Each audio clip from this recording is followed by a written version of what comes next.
Kumulo na yan siya. Lapit na siya kumulo.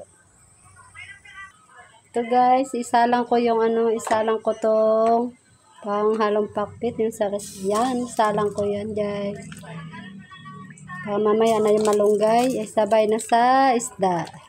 Para hindi naman malata yung isda. Sabay ko yung kalabasa. Sabaw tayo kahit mainit. Ala, nalaglag.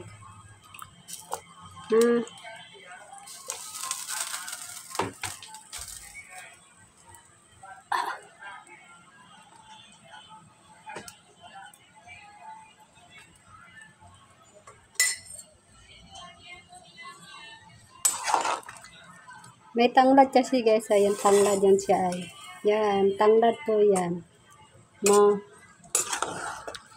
Aray! Napaso ako guys sa tubig. Mamaya itakpan ko muna uli ha. Pag kumulo yan, lasa lang natin yung malunggay at saka isdang prito. Ito guys, tinakpan to kasi ng plastic. Wala naman langot pero gusto ko ng takpan.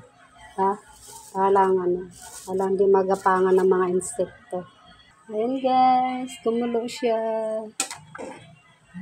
Malapit na yan naluluto. Then isalang ko yung malunggay.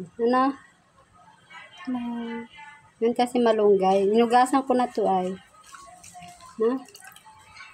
Malunggay. Ayan. Malunggay.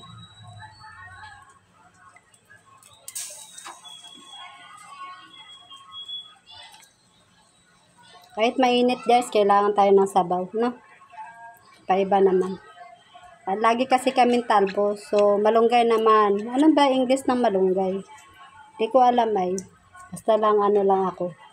Luto lang kahit di ko alam yung malunggay.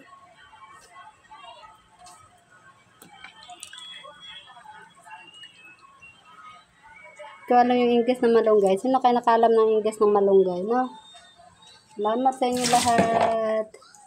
Yan, ganitoin ko siya. Para isabay ko yung isdang prito. Wait lang guys ha. Kunin ko yung isda. Ayan po yung isda guys oh.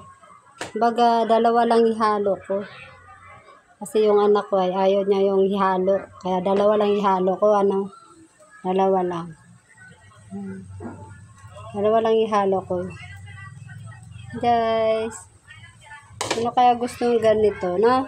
Salamat sa inyo lahat. Tapos hinaan ko yung para hindi siya madurog, Nakita nyo may puti-puti guys. Asin po yan ay. Tinimplahan ko na siya asin kasi kumulo na siya. Yan, isa lang isdang nakahalo. Aray, napaso na naman ako. Mahirap talaga ako na nagbibideo. Napaso ako lagi. Mahirap talaga, no? Paita. Hi, buhay. Ayan. Thank you for watching. Lagay tayo sa maliit na lagayan, ha? Guys, luto na siya. Actually, masarap talaga yan. Pamprobinsyanong ulam. Meron siyang isda, guys. Yan siya. Thank you for watching. Salamat po.